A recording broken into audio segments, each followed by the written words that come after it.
Today I'm going to talk about uh,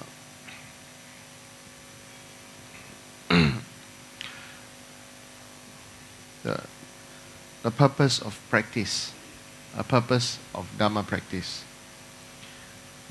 Many people maybe would think that the purpose of practicing Dharma is to be happy.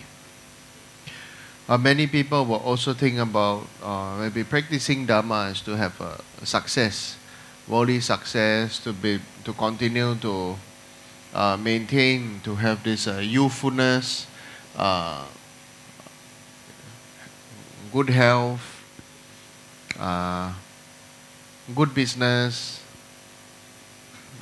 and many other worldly gains, you know. And so then they say that, okay, then I come here to pray, I come here to learn, to study, to practice, to learn about mantras, learn about Buddhism, learn about many things, is to be happy. So let's go deeper into the foundation of Dharma, that such happiness that comes about, these are the side effects. They are not the reason why we pray, why we practice. So this is a very, very important point that we must always remind ourselves to remember and to practice as such. Because if not, then after a while it becomes praising the Lord, doing prayers, and to ask for blessings, to have success for this and that. Then, frankly speaking, then it's sort of like the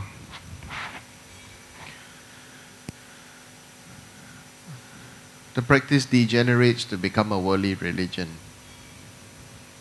Okay.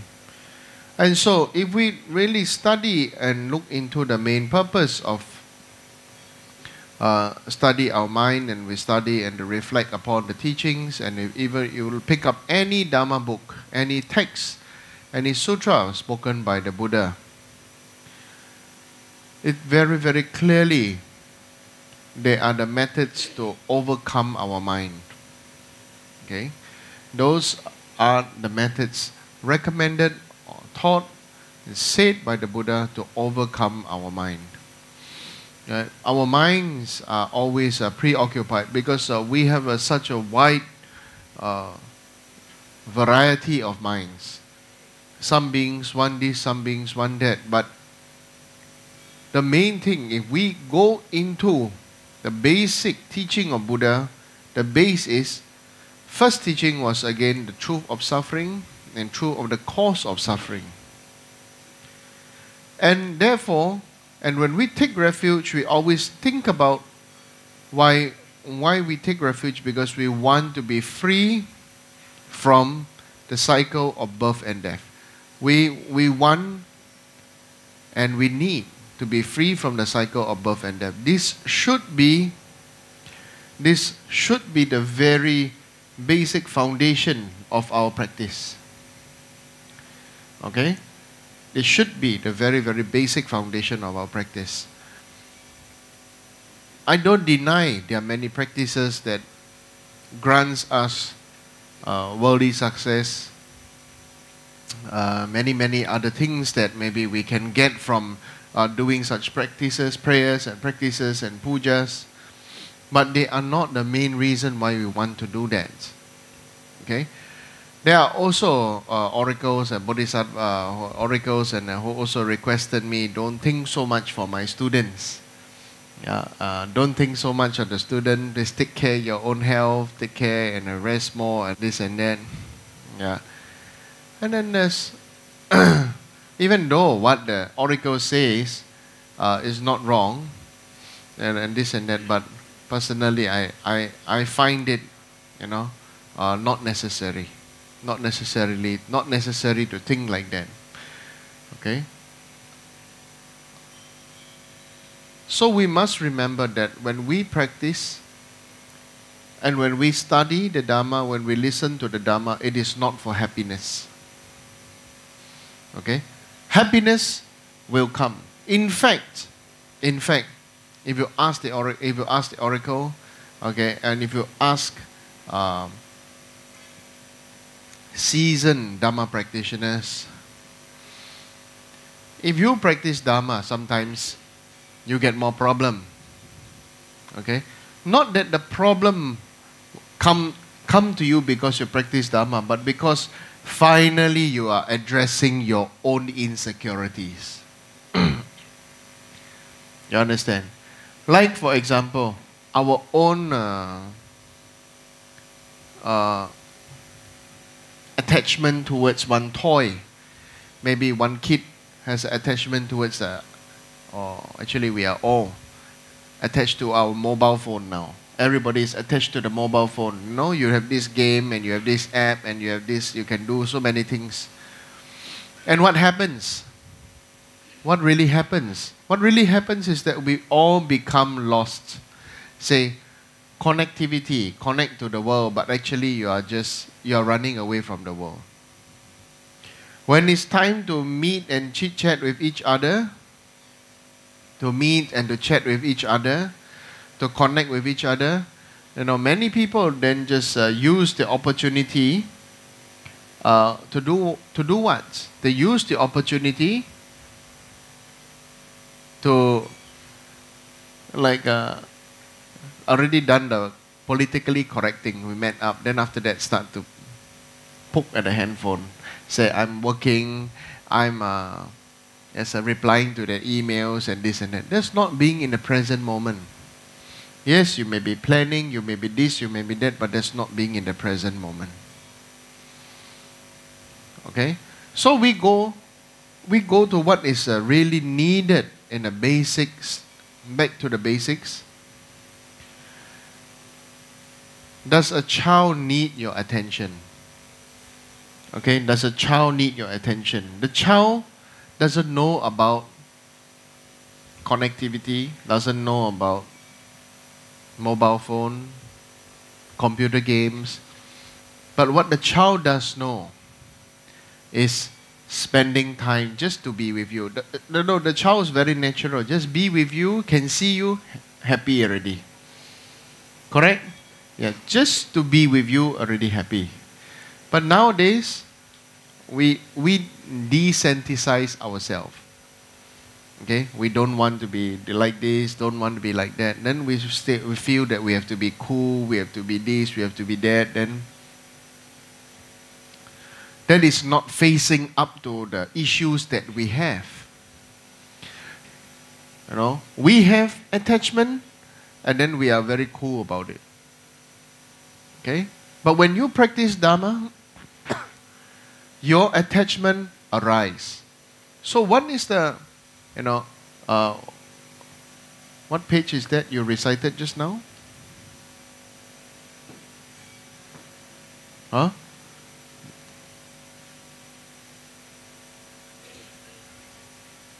Huh?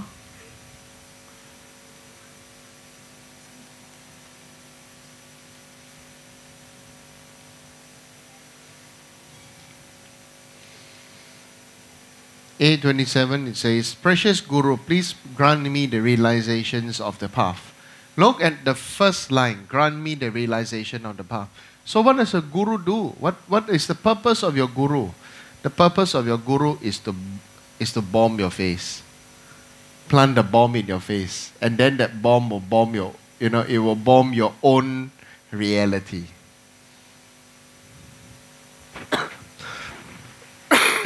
Many a time, we are not happy with this person, not happy with that person do this, that person like this, that person like that, you know. Actually, it's not that person's fault. It is our own fault. When we say mind training, it's like, you know, you say, oh, lion looks good and this and that. No? But when you get to know the lion actually need to kill, need to eat flesh, blood and bone. Then suddenly you start to criticize the lion, or lion no good. This before you know about that, so, wow, look, lion is majestic, was fearless. All the good qualities come out. Then suddenly, when you get near, then all the bad signs come out. So they say, being near to the guru is like being near to the lion. Not that the guru has the bad quality, but we start to see the bad quality. Bad habits, people start to think. Right? If we don't like the cold, we will complain that the water freezes in winter. Correct? You don't like the cold, you will complain about ice. Actually, the nature of water is that it will freeze in winter. Right? But because you don't like, you complain about the cold. You complain about water you complain about the lake getting frozen, about the river being frozen. We start to complain about everything. So, when we say, precious Guru, please grant me all realizations of the path. What is the path? Is the path something that, every day you make yourself sit down and do some prayer, and then after that it gets better? Is that the path? Does that mean that that is the way of the path? That is one method. For many people, that is one method that will work. We say such methods are beneficial for the weak-minded, because the weak-minded beings need to follow. It's like young children, right? Young children who go to school need to follow a particular timetable. What time to sleep, what time to wake up, what time to go to school, what time to eat, what time to go to school, what time you're supposed to have your break, a recess time, what time you go home. When you go home, then you have a timetable. What time you're supposed to do this, what time. So, what does this mean? It means such methods are beneficial. These methods are beneficial for the beings who are on the basic level, on the path where they cannot control their mind. They cannot. You give them the freedom they cannot control. So what is the real meaning of a practice? The practice is whether you can integrate your refuge, your prayer into your daily life. That is the most important. So what are the items of daily life that are practiced when food is not tasty? Right? When food is not tasty. For me, I really don't like cauliflower and potato. I really don't like. Yeah? I call my favorite enemy. Yeah. My favorite enemy, First I put a favorite. Yeah. But if it offered to me, I'll eat. Right? And in Nepal, they still offer the same thing. Because that's the only thing the people have. That is the cauliflower and potato season. Right? It's always cauliflower and potato. Right? And the moment I see it, I go, oh my Buddha. So nice. Right? How my practice, when food is not tasty, maybe to you food is nothing, is to you no problem, For me, my attachment is food. That's why I'm so fat. Right? So, my thinking is, food is very important. Some people is, color of clothes, matching very important. Hair, very important.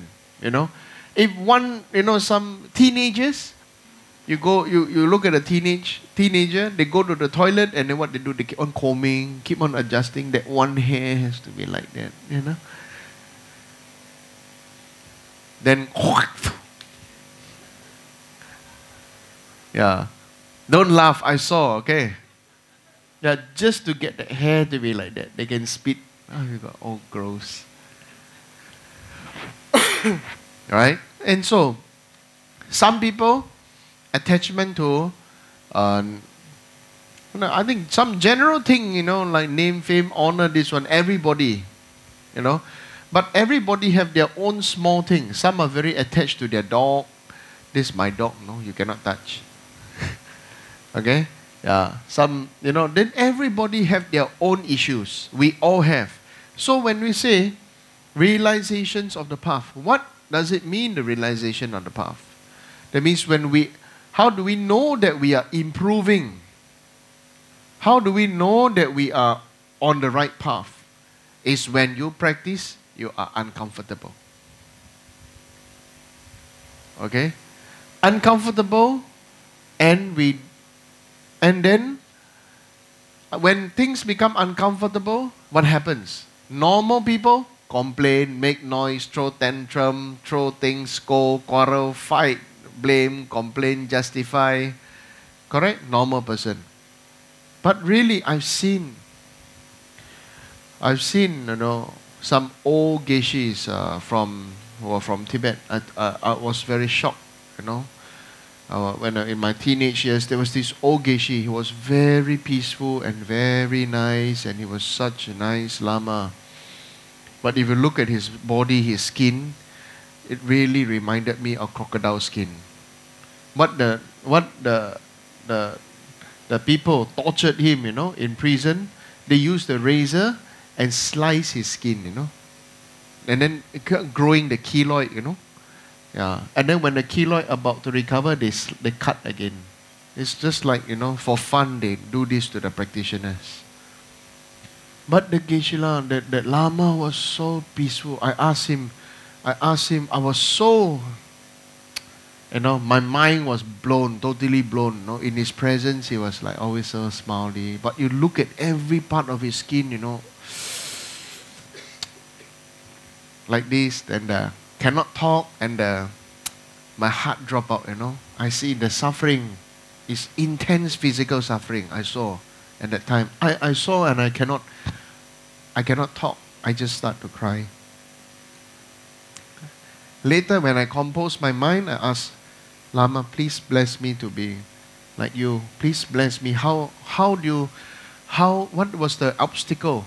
What was the obstacle, and what was how do you practice?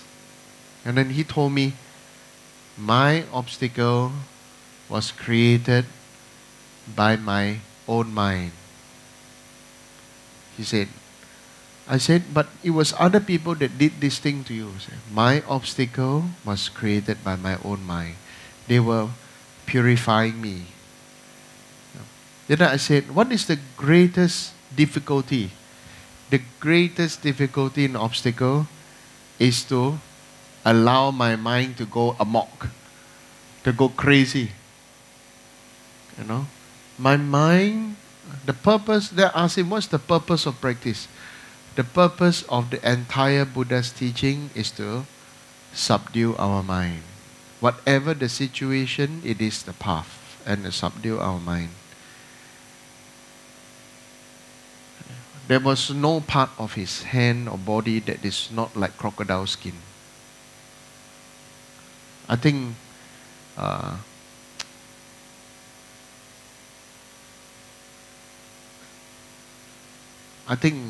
no less than 10,000 slices. No less than. I think the slicing was not deep, It was just to cut the skin. It was just to cut the skin. Yeah, I think there was no blood. Just to slice open the skin, and then after that some keloid grow out, something like that. Wow. And I really praying, so say, Rinpoche, please bless me to be like you. Please bless our mind. They asked him, what is the purpose of persevering all this practice? I say, in this time of great suffering and what is the point of practice? And he said one thing that just blasted me off, Yeah, he said, we have to go back to the basics. That's why it is called the precious human rebirth. I'm born in this time where the Buddha's teaching is alive, and you can use this opportunity to practice. Yeah. There are people whose wife were taken away, children taken away, and this and that. There's so many untold suffering. I always listen and I always think, wow, this was called living hell. But really, at that age, I remember I was 18 years old. Yeah, I was 18 years old and I asked, really then what's the point of practice? We're supposed to be happy. Yeah, we practice to be happy. And then he said, we practice to make our mind happy. Not make our mind follow what it believes is happiness. You see? So this is something that left like a deep imprint, or you want to say scarring or whatever, you know. That old Lama passed away already, you know. But it's really unbelievable. I met him only once or twice. Yeah, by the time Khensu Rinpoche was alive, and then he used to sit down and chit chat, drink tea, but each session was quite long. Yeah, just listening. Yeah. And so, our practice, maybe these are the foundations of my own practice, is to create the situation in our own heart to be happy. We are not here to let other people tell us what is happiness, what is suffering. In the situations of deep suffering, we can still choose to be happy. Then that is meaningful Dharma practice. Okay? When we have in that situation of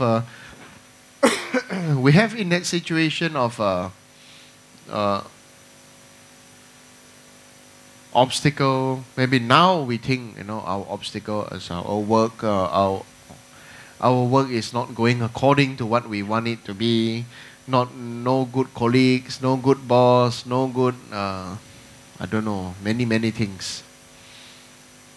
So what is the meaning of our practice? To have everything that is perfect?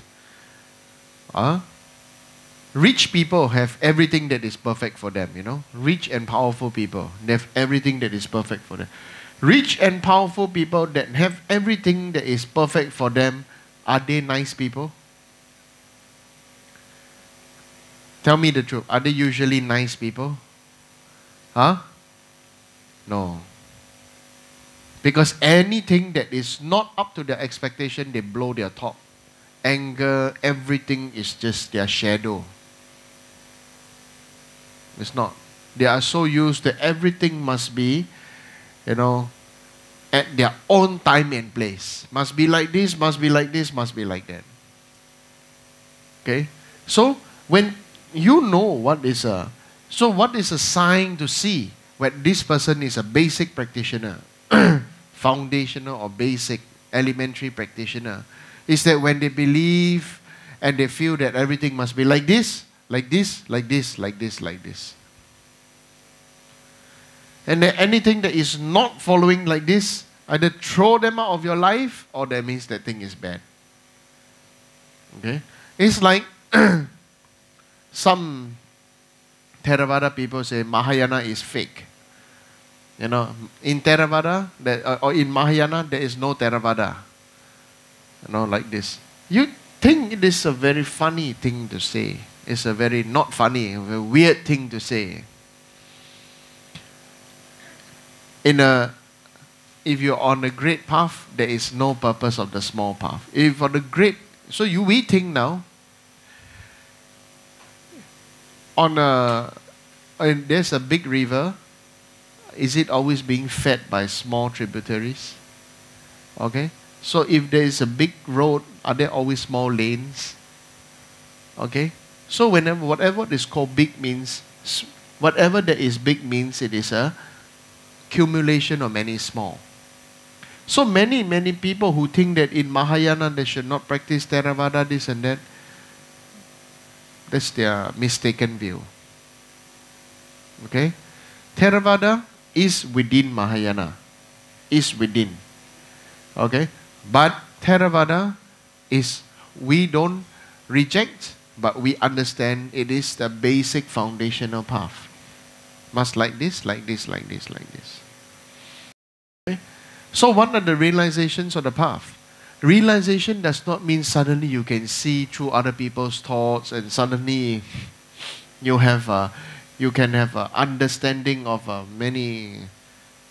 Maybe you don't have to go to school and you know how to do your physics and your science and everything, No. Realization means to realize the true situation that we are in. And daring to do something about it for ourselves. The main thing is that we must want to do something for ourselves. If we don't want to do something for the betterment for all beings through ourselves, then it is big problem. Okay? Like some people listen to this something and then they don't like and they don't feel like it or they're not comfortable, then okay, don't accept. Sometimes when we listen to something, then we have to try to feel why did it happen, and so instead of we think that why did it happen to me, or some people say, why am I born to such parents? Why am I in such a situation? Why my husband like that? Why my wife like that? Why my children like that? Why? They start to question, why me? Or why not that person? Why this? There's no purpose in this practice if you're asking so many why. When you say open your heart, what does the opening your heart mean? Opening your heart means accept that this world got everything like that. Correct? Right? Okay? This world, because of differences of karmic conditions, differences of intellect, wisdom, and so many different kinds of situations, we have to allow ourselves to just be there, to observe, to see, and what? What is the next thing? Try to change the world? No. Accept. Change yourself. Okay? If we cannot change ourselves, what is the next thing that will happen? So I tell you now. If you cannot change yourself, you become very self-righteous and you think. Many people always go on this path, so I'll tell you. They want to change the world. They want to complain. They want to scold. They want to this. They say they want to go on justification. They have righteousness. You have to be self-righteous. You have to be a righteous person. When you are righteous, you are a good person. This and that. It's wrong. The moment you want to say the word righteous, then it's mistaken. Why do you want? It's like, Buddha taught the truth. Buddha don't need to say, he is the true Buddha school. You understand what I mean? True Buddha teaching. Buddha's teaching itself is the truth. You still want to add one more truth down there, then it becomes not truth, Correct? Yeah. Becomes not the truth. So, when you become, then what happens? Externally, that person becomes very rebellious, becomes very angry. Then this becomes like teenager stage.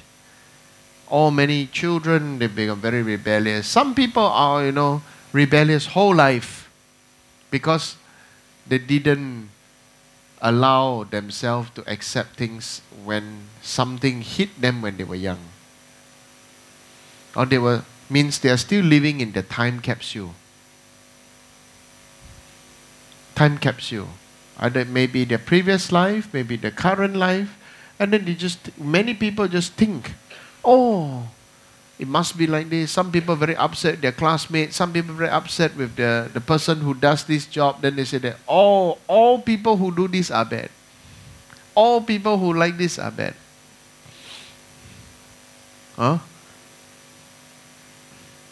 Actually, who is the bad one? Okay? Who is the bad one? Who is the bad one? Huh? Who is the bad one? Who is the bad one? Yourself? Yourself? Really? Don't judge. Everything is a journey. If you say this is bad, that means you are judging even yourself. If you must have compassion for yourself. When you have compassion, when you can experience compassion, you can give compassion. When you have love, you can give love. So don't think about judging. Don't think about or saying there's other people bad. If it's not other people wrong, that means it's my wrong. No. Why must have wrong? You see, we look at the Buddha's world. Is there any wrong? In the Buddha's mind, is there any wrong? Buddha's teaching only based on benefiting others. Correct? Hello? Yeah? Buddha's teaching only truly based on benefiting others. When you can benefit others, you also benefit yourself.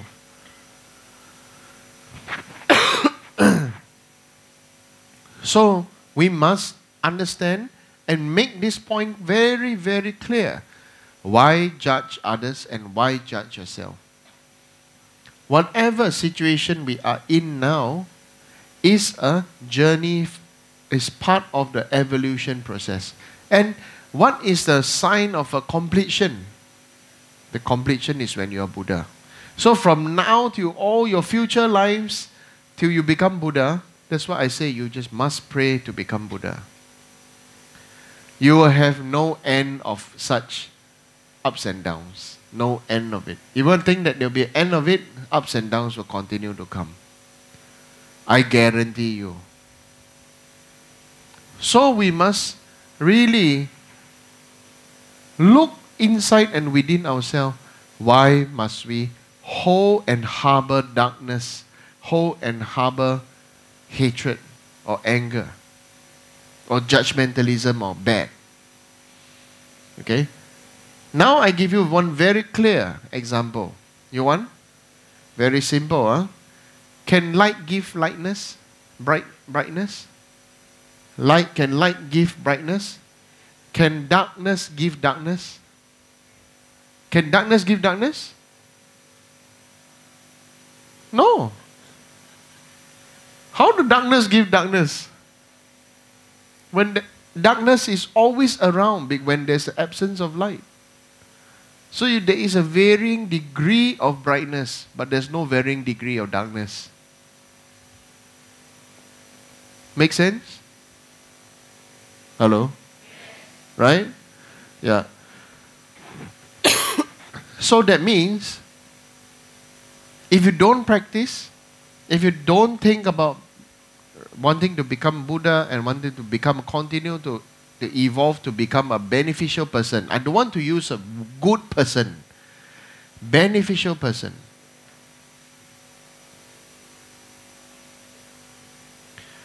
When you continue to evolve to become a beneficial person,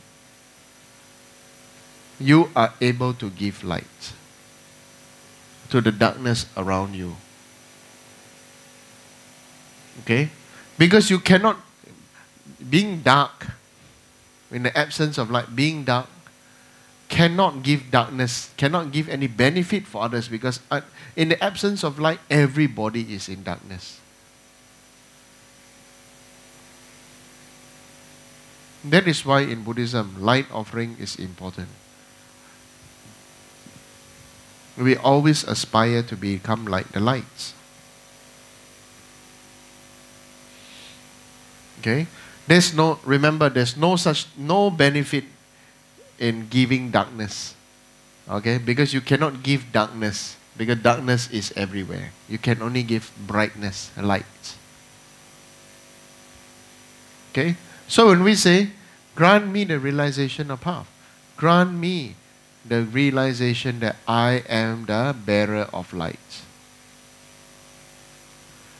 Why do we do our prayers, our meditation, our effort in our practice every day? Because we are the ones that are keeping the flame alive. Okay? Small one, keep the candle flame alive or the oil lamp flame alive. Okay? As we get experience bigger and bigger, then this small flame can turn into a bonfire. Okay? And becomes, one small spark can burn the whole forest, you know. Yeah. So the thing is that we can inspire others. Maybe now we don't see the ability to inspire others. But the purpose is we are not here to see that we can inspire others. But to be the light, to be bright. And then after, automatically, other people will be inspired by you. Automatically, people will be happy with you. Other people will like you. Other people will automatically want to listen to you. Your words will ring a bell in them.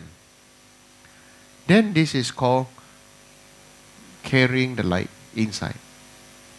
So when they say, grant me all realizations on the path, let's look at the secret meaning inside that. The secret meaning is, when you are walking in the dark path of darkness, you need many, many lights. You need to have maybe in the past we would say use a lantern, isn't it? Right? In the lantern, then you need to put some oil, or you need some kerosene, then there is a flame, then you have a light, then you can see the path. So when you say the realization of the path means, you realize that there is a hole in front, you don't fall down. You realize that there is a good road in front, you walk.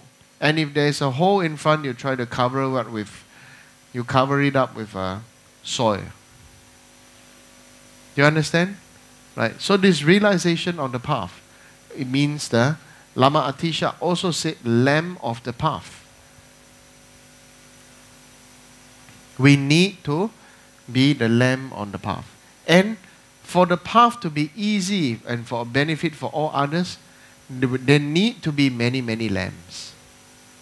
Okay? And if you see, if there's a whole room is dark, there's only one oil lamp is not strong. But each of us carry one oil lamp. Each of us light one candle. The whole place lights up. Okay?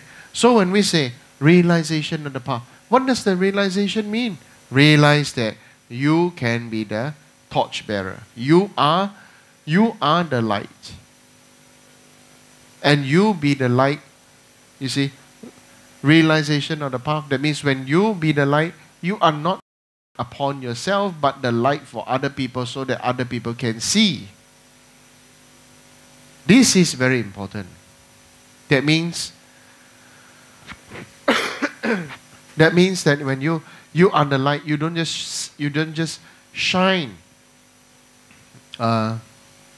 You see, when you are the light in darkness, all you see is darkness.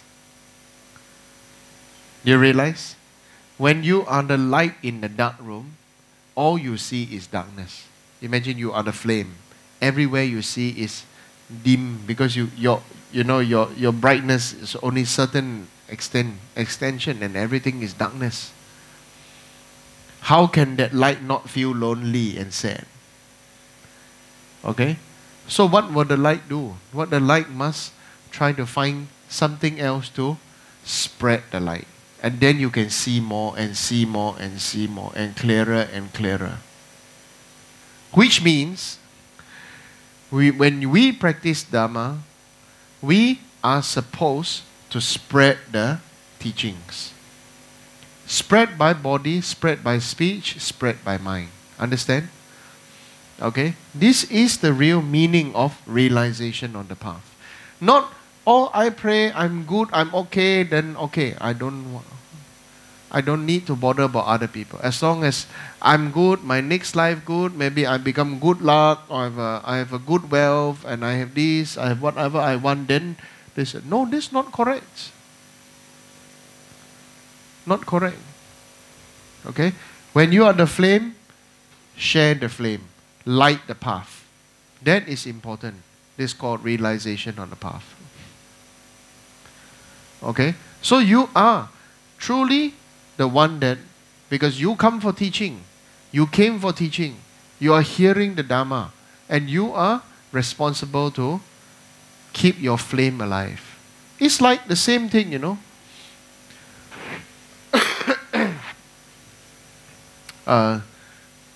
Some people, when they first fall in love, wow, they want to be there for that person, everything. After they realize, when they are so near, they see, oh, fault of this person. See the good and also see the fault. You know, last time I have one student, you know, who said something, you know, 遠看好麗麗啊. Far away when you see, it's so beautiful and pretty, you know. When you go near, ayo, you know. So when the what do you say?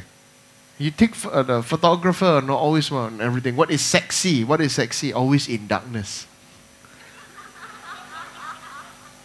Okay? Yeah. There must be something not clear, not so clear, then called sexy and beautiful and nice. Right? Okay? So when you want to be the flame, I want to be your flame. Oh, I'll be there for you, everything. When you're there for them, then like that. Okay? So then, when you can accept, what is the next thing? Possess. Now you're mine. Okay? Okay? I let you know my everything. You let me know your everything. I let you know my everything. So, possess. Possess. Yeah. So, I sent one picture, you know. The cow. I don't know whether you saw. The cow being so used to being chained by the rope, you know, tied to a tree. Just one loop, you know, the cow wouldn't move. Right? Nowadays, we human beings also looped by the handphone. Right? And then the wire. Right? So what does it mean? It means that we may think that we possess something, but that thing is possessing us. When we say, Guru Maje's prayer say, liberation upon seeing, liberation upon hearing. What this means by that hearing, you suddenly have that realization, ding, you know, light up, and then say, yeah, why did I choose to be only like that when I could have more? Chinese say, 有舍才有得，舍得嘛. Okay? When you are willing to give up, then, or when you're willing to share, you get more. Right? You have something, you share. When other people have something, they share with you. 1 person share with 10%, 10% share with you, got 10 times more. You understand? Right? So what is the meaning of Dharma sharing? What does it mean of opening the heart? What does it mean? It means realizations on the path. It means that we need to make the decision. Okay? Don't, you know, children are like this, you know. I mean, I was like this. My father brought me to go swimming. And he asked me to go on what's that diving board, is it? Right? And so going there, I said, my brother went up, just go there, jump, and then swim to the side. I see my brother can do, I also go there, stand there, look at the water and stun. Yeah. But my father more extreme, you know. My father didn't bring me to the swimming pool. He brought me to the Choling. Yeah. Because my father was an army officer. Yeah. And then so all the kids all went to the Choling, to the jetty, you know, the jetty at the Choling, and then it was like one jump, you know, it was a boom. Yeah. So I was standing there, everybody clapping, go, go, go, go. I remember that. I think I was only 5 years old. I was standing there. I was about to pee in my pants. She said, shit.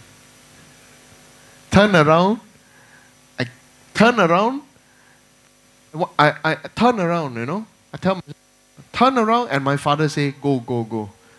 No, there's no purpose of turning around. So I thought my father is like my guru. Just do it. Have faith. It is my own obscuration and my own fear that I didn't dare to jump. So after standing there for a good half an hour,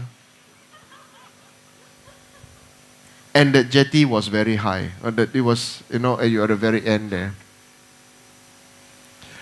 Yeah.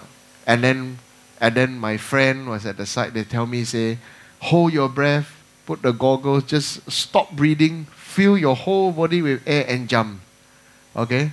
And when you jump, I still remember, he was only 2 years older than me. So you just jump, and then because you have air, you will float. So I jump. After half an hour, I jump. And then the other people say, don't worry, we will catch you. So I jump all the way in, you go boom. I saw a lot of bubbles. Yeah. And then I followed the instruction, kick. Yeah, kick. Yeah. So I kick, and then I surfaced back to the top. It was very long.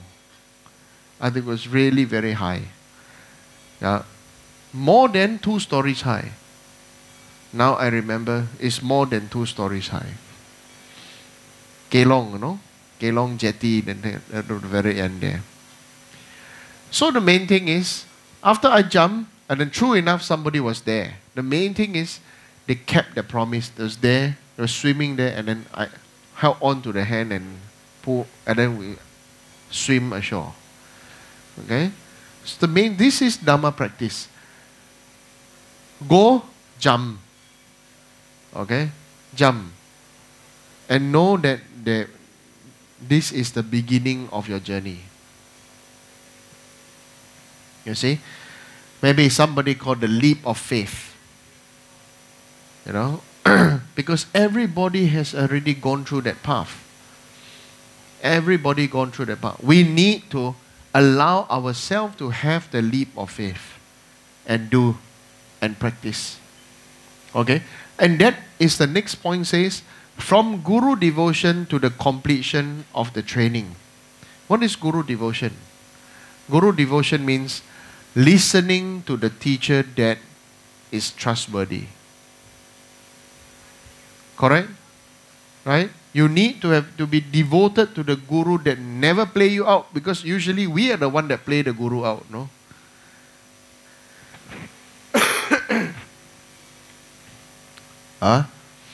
Yeah. Today I saw one nice photo, because Yichen and Hui Chin, there's some of them still there. So they went to my Guru's house and they chose an old photo. There's an old photo where I went shopping with my Guru. Yeah, Lama Kunjo and Geshe Tenzoba. And my Guru was holding my hand and we are walking. In the past, we used to hold hands. Nowadays, nobody hold hands. I think because exposed to Western culture. Yeah. So we used to hold hand. Used to hold hand and walk. My Guru used to hold my hand and walk. Everywhere he went, he used to hold my hand. Yeah. And so, have a deep feeling when I saw that photo. I miss my Guru so much. Because my Guru was there to hold my heart. Not my hand, but my heart. You see? He was there. Was always there. He never broke his promise. Never broke his promise, never broke anything. He was always there. Who was the naughty one? Always the student, the naughty one, who always think Lama always do this. So we go around the boat, go around. He say like this, we do like this, we do like that. And, yeah. And then always the Guru knows. Later on when we get caught, later on the best thing is the Guru will let us do all our funny nonsense. At the end of it, when we enjoy, then he will just appear and he say, actually, I know what you're all doing. Yeah, that time, your hair and your eyebrows drop. Your hair and your eyebrows will drop out of fear and embarrassment and everything. Yeah. And that time, then Guru really knows, looks out for you, everything. He just didn't let the bomb explode in our face. But he was there to tell you, I know what you are doing. I know all the naughty things you are doing. Yeah. Just to tell you he's there, but he didn't let it bomb explode in your face. So that's what this called protection from Guru. Okay? Yeah. So the main one is practice to the completion of the training, right? From guru devotion. So that means without guru devotion, you cannot have completion of the training. Train what? You have no training. What? You're just reading from a book. If you have no guru, you're reading from a book. Right? Okay? So we need to have mind training to first readjust ourselves. All the nonsense, actually it's good that when we are upset, we should write down what we are upset about, even if it's against our own guru. And then when we work it out, we should read it again, and then you finish. So you realize that it is all the nature of our own, the delusion of our mind. Right? Like I said, water, when you are cold, you blame the water and become ice. Right? Actually, always water will become ice and ice will become water, because that is nature of water. Same nature of guru or nature of things have always been like that. It's always we ourselves, our own expectation, our own want, our own need, our own desire, our own craving, our own delusion.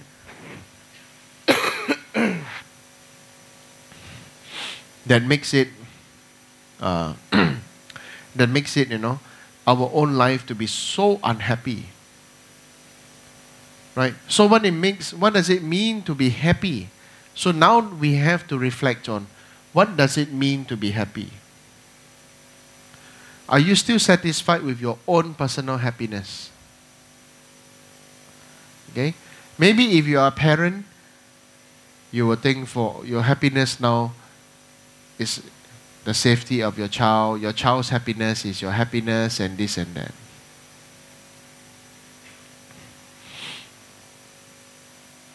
Similarly, when you practice, when you cultivate, we have to listen to the beings who are, like you are going to a foreign country, you need tour guide to tell you where to go, what to do, where to see, what is nice, what is good food, and explain the culture.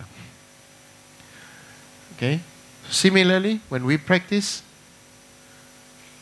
with our whatever we know, with our realization, we must make the agreement to share. And share only the good stuff. Correct? Right? Because if you share your bad stuff, it's similar to marketplace gossip. Marketplace gossip, when you hear people gossiping, there's not newspaper usually there's nothing good. It's all gossip.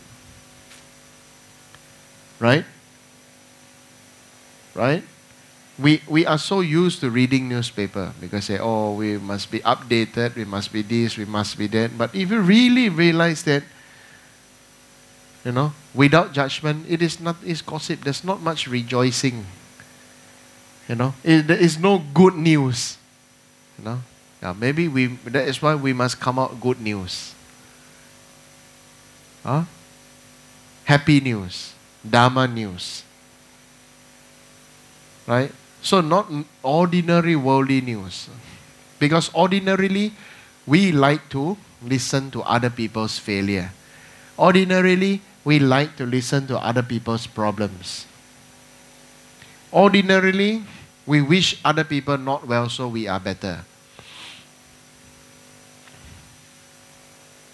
Right? So, like I'm so happy this time. I went back to Nepal. So this we call cowboy. There was this shepherd boy many years ago. He was the shepherd, looked after the cows. So he had a lot of difficulty. So I helped him. I helped him with the motivation that he don't need to face such difficulty and suffering. And every time I go back, this time again he come and see me. he offered me some things from his hometown, his village. Actually, not. It's something that to me is priceless, but something you can just buy in $2 in Singapore. What did he give me? The peppercorn from his house, from his village. He had to walk 7 days back to his village. Peppercorn. It's Sichuan peppercorn, but the green one. Right? So he had one bottle of ungrounded one bottle of grounded one, and he gave me maybe a feastful of beans that grown from his own village. Different kind of beans. So what I do with the beans, I put them in my mandala set. I will benefit this person who offered these beans to me. Right? So the main thing is, it is no matter, because this person made the effort to walk. He made the effort. He knew I was coming. He made the effort. That is something from his heart. This is the best offering. Remembering the kindness of others, and then it's not something money can buy. Right? Right? So this is something that we must treasure.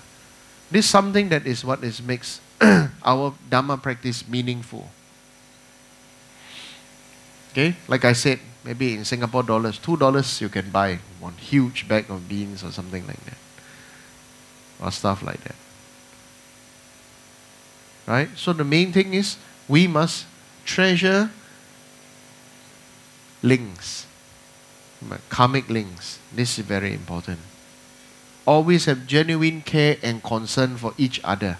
Each other. Right?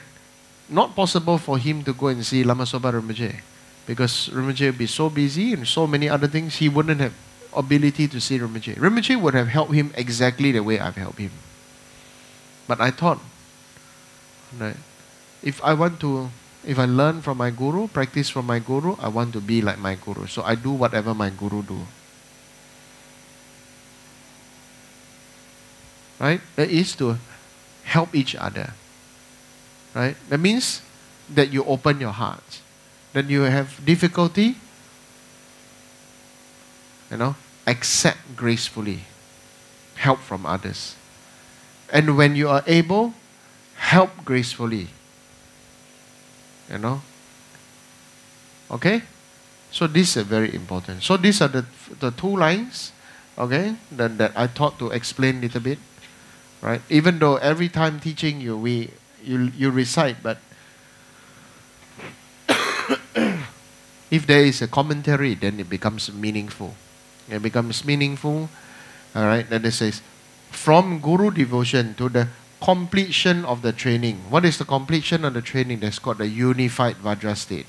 The unity of the two truths that is indestructible. Vajra state means indestructible. The two truths of conventional state and the ultimate state. Right? Conventionally, does suffering exist? Conventionally, does the cup exist? Do we exist, this and that? Does there suffering? Is there yes. But ultimately, do they exist? No. Ultimately, nothing truly exists because they are all made up from the mind. Okay? And also, ultimately, everything is dependent upon cause, condition, and effect to exist. So therefore, how can everything exist permanently? But conventionally, everything still exists. So they say the unified Vajra state. Okay, that is the basic one, right? And then there is the unity of the generation stage and the completion stage. Now that is in the highest Yoga Tantra teaching. In the Mahayana teaching, then we must know this one, okay? The completion of the training. Okay? When you complete your sutra training, right, then you can go into, then the tantric path becomes instantaneous. Okay? It's like when you have electricity, you have a wire, you got bulb, you got everything ready, then when it comes, just press the switch, light comes on. Okay? But Buddha was kind. Shakyamuni Buddha was kind. He taught Tantra. He knows none of us are fit to practice Tantra. Some people will say, Why are we so fit to become deity, to practice tantra? Why me? Why do I have to practice this and that? Why am I chosen? Why me? This and that. So many questions. Yeah. The main thing now is Buddha was kind. If not you, then who? Right? Some people, worse, don't even dare to take refuge. Or justifying, or maybe I'm not ready, this and that, you know. Today I just went to see a very famous Chinese doctor that is very good for cough. And when I went down there, and said, oh, I want to see the doctor. I said, doctor is not around. So I said, oh, when will doctor be around? So then so we check and everything. I said, when will doctor be around? I said, oh, doctor will not be around anymore. So what happened? The doctor passed away. Yeah. He was very healthy. Yeah. Old doctor, very healthy.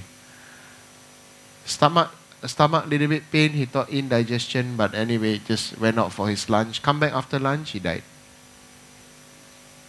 Yeah. Right. Who can guarantee when you are? So, doctor, you know, Chinese doctor, really Chinese gentleman. He knows everything, always giving advice, always chatting with people, this and that. After lunch, died. Just like that.